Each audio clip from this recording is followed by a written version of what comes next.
we're just on our final approach to runway 12 at Cardiff Simulator. We're flying the Inibuilds A350, just trying to sort of get the gist of this roll, because apparently it's very normal that it has all these strange controls situations going on. So I've just disconnected the autopilot and I'm trying to use minimal inputs now to line us up with that runway. So you can see, literally my finger is not moving the joystick more than like half an inch in each direction. Yeah, you can see, look at that, it was long. So I'm using the correct settings, which say that you should be on linear profile with 100% sensitivities. So let's just see how it goes. I've got speed brake armed, no auto brake, but touch and go.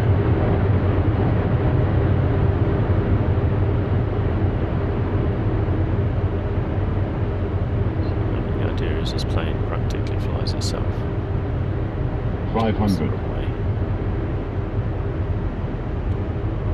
I do find that weird how the landing gear noise cuts out below 500 feet, like what's changed below 500. 400 realistically. above. Right, we're a bit to the left, so if I now 300. see what I mean, if I put in Jesus, right, come on, stay Minimum close. 200. 100. 50. 40. 30. 20. 10.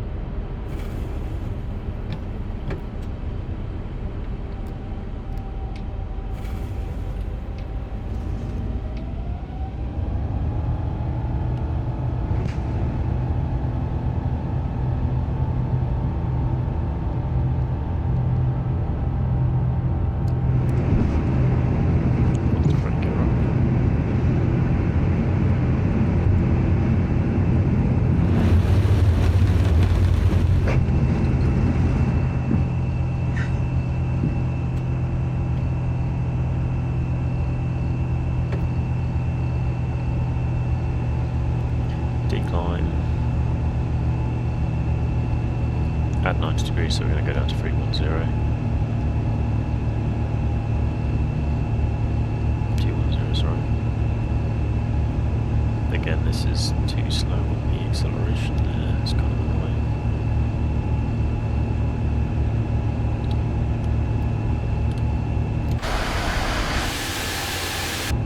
So there we go, quite a, you know, if you even slightly overdo it in the last few seconds, it's absolute chaos. So that was off centerline by quite a bit, 256 feet per minute, so relatively thump.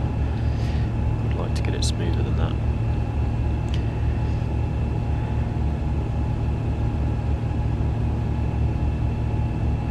But this is the problem. I feel like even after you've already made the input, no matter how small it is, and you've returned the stick to neutral, it will continue rolling.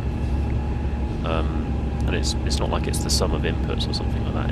It's almost like it's basically, it doesn't care if you've stopped putting input in. So 210 plus 90 is 300.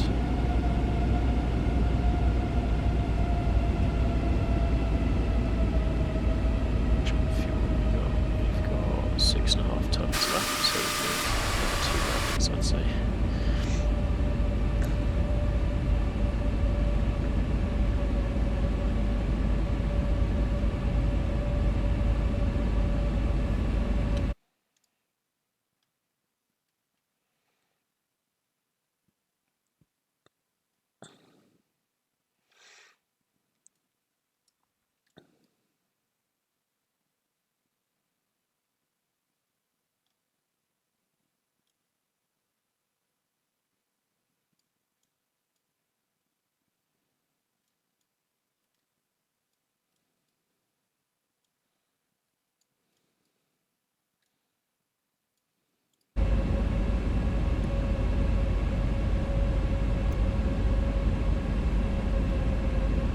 Send it down to 2,500, there we are at Beamer Field now.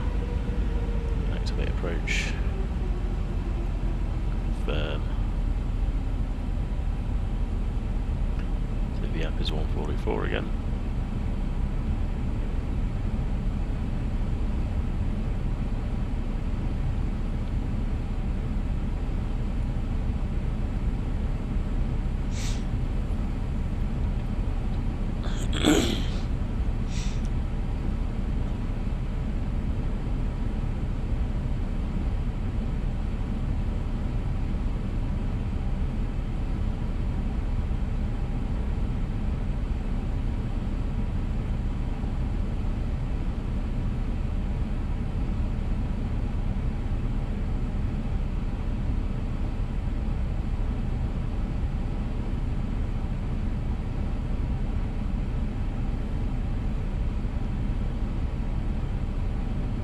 Okay, there's our RLS coming out.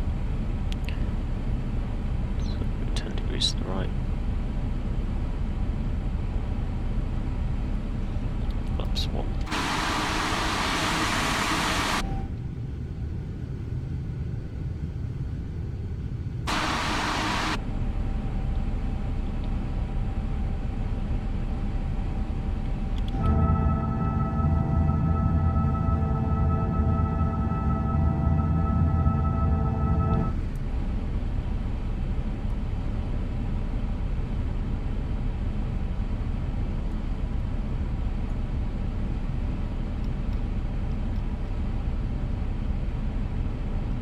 Plus 90 is 30 degrees.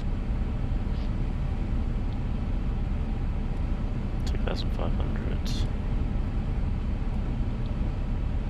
2,500. Checked.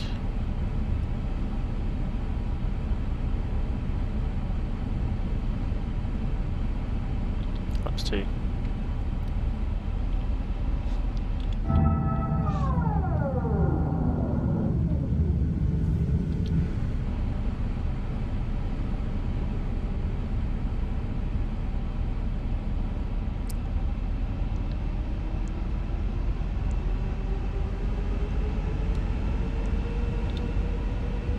Let's see if I can do this one manually.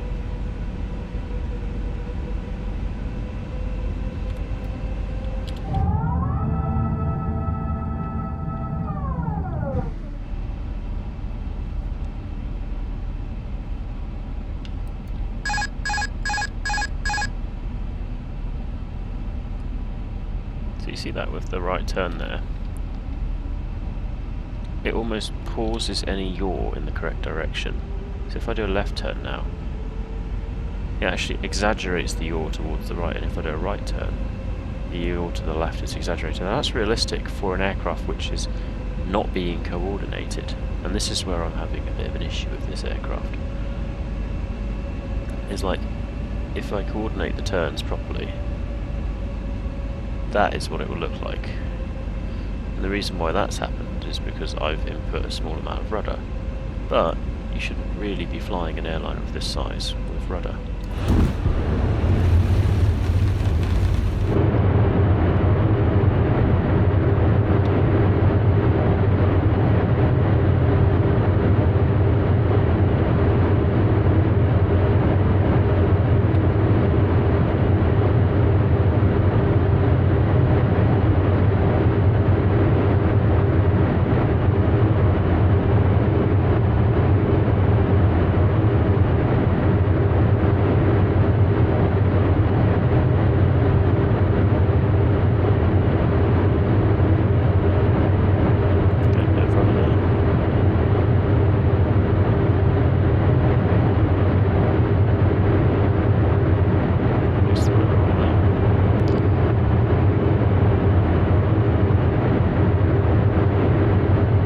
Yeah, if I now fly this like a general aviation plane, this should probably be a lot easier to control. So I'm using a lot more rudder.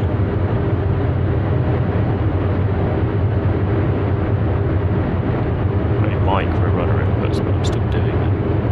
And you can see that sort of keeps it pointing a lot nicer. So I'm basically taking over what should be doing. You know, it should be a 5-roll rudder doing this.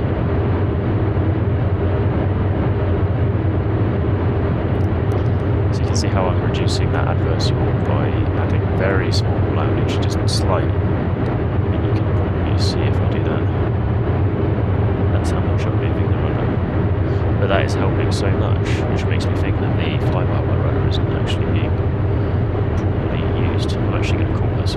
let's just manually full stop.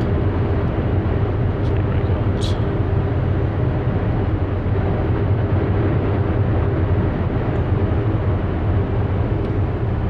Rudder.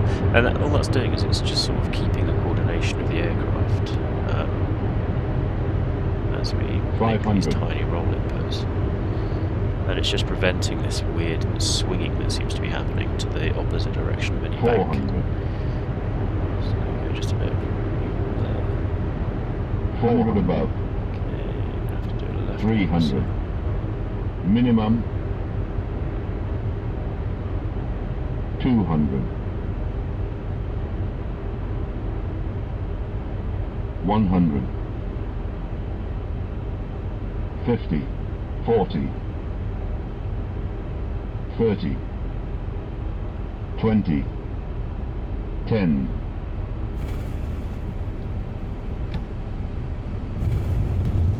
So I feel like I shouldn't have had to be making those rudder inputs, but by doing them, I made the approach much more stable.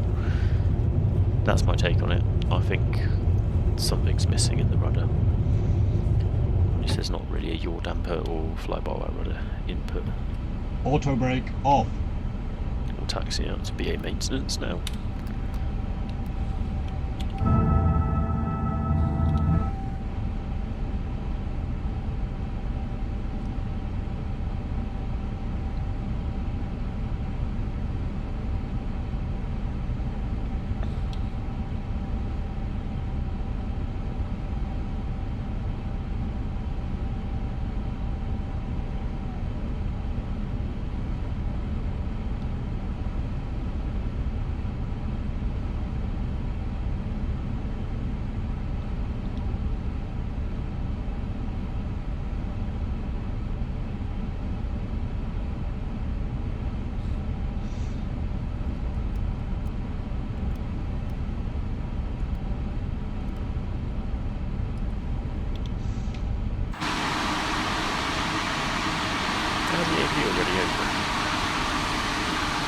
Okay, I can see the heat on the brakes there, which is fair.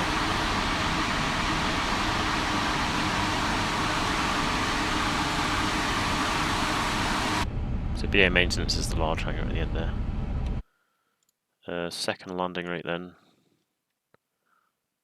Yeah, 250 and 270, so about 270 feet per minute, so still need to sort out the flare, but I think the issue here is really there's too much going on in the last 50 feet to really focus on the flare, and that's potentially was quite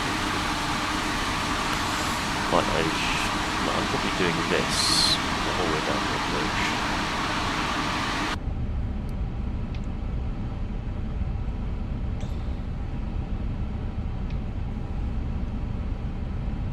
Welcome to Wales.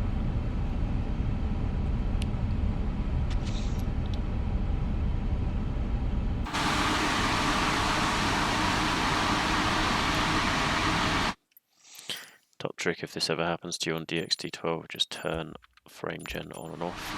If you need it to be reliably good for a while, you just have to turn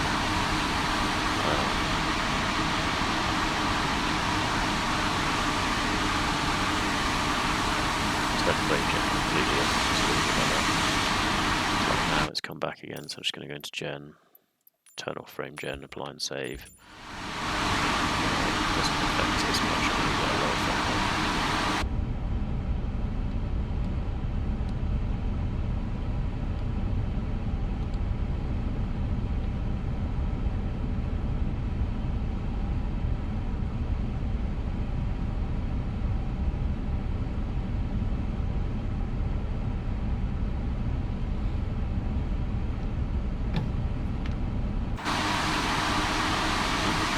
Bit of grass.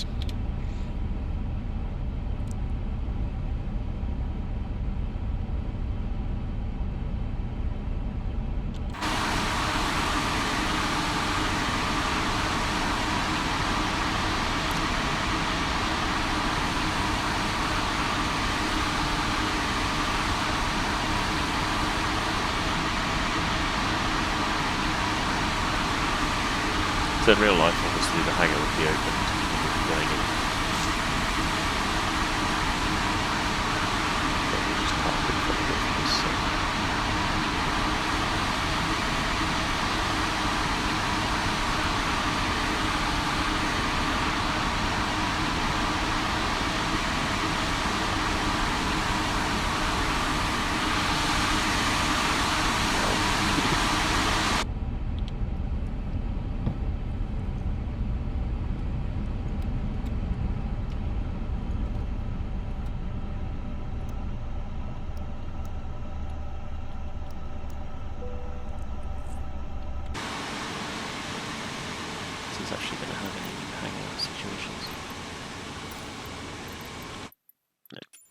Anyway, yeah, that's my 2 cents.